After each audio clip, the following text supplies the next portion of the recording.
está sendo uma bênção em cada uma das igrejas. Cada um está fazendo de um jeito. Acho que a maioria das igrejas está fazendo no estilo de pregação, né? E tem alguns que estão fazendo no estilo de PG, como se fosse um PG, né? Assim, compartilhada, uma leitura compartilhada. E que, onde quer que esteja sendo feito, que Deus possa estar presente e que o Espírito Santo possa estar sendo sentido na vida de cada um que está participando. Amém? Então agora vamos aqui para o estudo da lição de hoje, quarta-feira.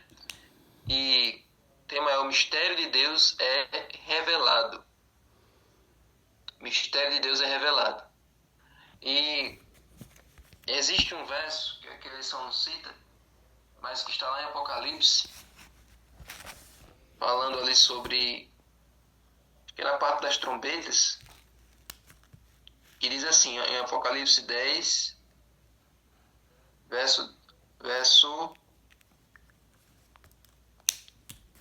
6 e 7, diz assim: e jurou por aquele que vive para todo sempre. Verso 5 ou 7 diz assim: então o anjo que vinha em pé sobre o mar e a terra levantou a mão direita para o céu e jurou por aquele que vive para todo sempre, o mesmo que criou o céu, a terra, o mar e tudo que neles há, dizendo: já não haverá demora, ou já não haverá tempo, mas nos dias da voz do sétimo anjo, quando ele estiver para tocar a trombeta, então se cumprirá o mistério de Deus, como ele anunciou aos seus servos, os profetas. A gente sabe que essa sétima trombeta já é o toque já para a volta de Cristo. Um dia nós vamos estudar mais detalhadamente sobre as 7 trombetas, mas as trombetas já foram tocadas durante a história, certo? Nós ainda vamos vivenciar um pouquinho da sexta trombeta, e a sétima vai ser já o despachado já da volta de Jesus. Mas aqui diz que perto do toque da sétima trombeta vai se cumprir o mistério de Deus. E quando nós voltamos para Colossenses 1, 26 e 27, diz o seguinte: o mistério que esteve escondido durante séculos e gerações, mas que agora foi manifestado aos seus santos. A estes Deus quis dar a conhecer a riqueza da glória deste mistério entre os gentios. Que mistério é esse entre os gentios, que esteve escondido durante séculos e gerações? Cristo em vocês, a esperança da glória. Então, segundo Paulo, esse mistério que durante gerações esteve assim, difícil de entender, esteve escondido, esse mistério é Cristo em nós, a esperança da glória. Ou seja, esse mistério aí é o plano da salvação, que Paulo também chama de mistério da encarnação, porque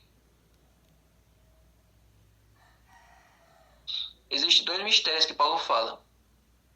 O mistério da iniquidade, que é o fato de um anjo bom ter se tornado um anjo mau, que é o caso de Lúcifer, e o mistério da encarnação, que é Deus ter se tornado um ser humano, ter se tornado um bebê. Então, o plano da salvação é um mistério para nós, seres humanos. Durante milhares de anos, as pessoas ofereciam sacrifícios, ofereciam a matança dos cordeiros, com fé em algo que iria vir no futuro, que era o Cordeiro de Deus que iria morrer por toda a humanidade. Então aquilo tinha sido um mistério para toda a raça humana durante milhares de anos, até Jesus chegar. Com a chegada de Jesus, aí o mistério ele foi revelado.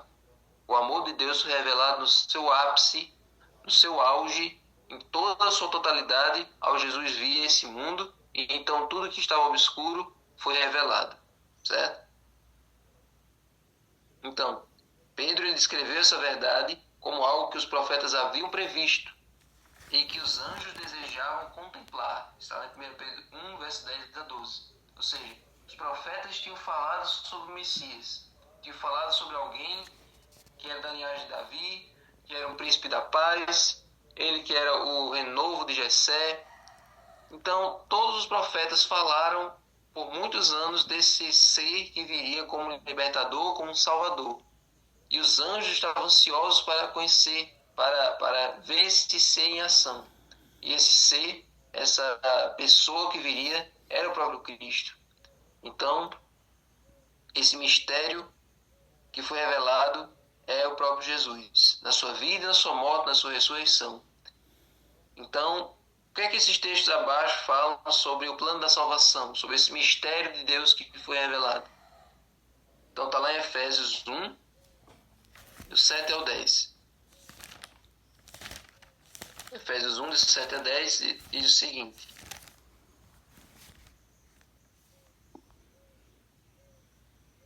Nele temos a redenção pelo seu sangue, a remissão dos pecados, segundo a riqueza da sua graça, que Deus derramou abundantemente sobre nós em toda sabedoria e entendimento. Ele nos revelou o mistério da sua vontade, segundo o seu propósito, que ele apresentou em Cristo, de fazer convergir nele, na dispensação da plenitude dos tempos, todas as coisas, tanto as do céu como da terra. Então Jesus, toda vez que Jesus vem à terra, o mundo todo, todas as coisas convergem para ele.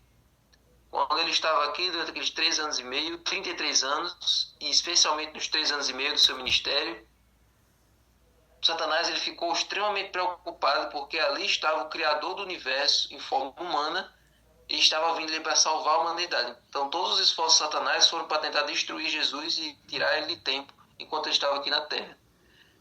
E o centro do universo, das atenções do universo, estava na pessoa de Jesus. Todas as criaturas do universo estavam prestando atenção para ver como Jesus reagiria às tentações, como é que ele interagiria ali com os outros seres humanos, e será que ele aguentaria até o derradeiro momento ali da cruz. Então ali o universo estava convergido, ali estava prestando atenção no andar da carruagem ali do ministério de Jesus. E quando Jesus vence, quando Jesus morre na cruz, então todo o universo que estava apreensivo durante todos aqueles anos, agora todo mundo pula de alegria e comemora, porque o plano da salvação foi cumprido. Então ali o universo convergiu em Jesus e Jesus saiu triunfante ali do Calvário. E quando ele voltar, novamente o universo vai convergir para ele. O Jesus vai vir para buscar todos os salvos, vai vir para acabar com o mal, e ali todas as coisas vão ser convergidas nele. Foi ele quem criou, foi ele quem salvou, e agora é ele quem vai buscar aqueles que são dele. Então agora vocês entenderam o que mistério é esse. O mistério que as pessoas não entendiam era Jesus que iria vir como Salvador, e um dia ele vai voltar como Rei dos Reis e Senhor dos Senhores. Amém. E ainda tem o capítulo 3, do 3 ao 6, que diz assim: Pois, segundo uma revelação me foi dado a conhecer o mistério, conforme escrevi há pouco, resumidamente.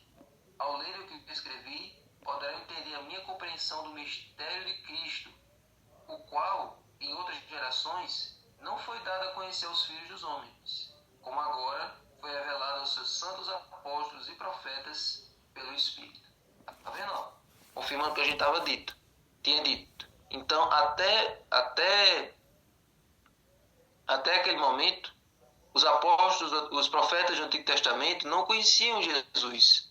Eles só sabiam que iria vir esse Redentor, esse Messias, esse Libertador no futuro.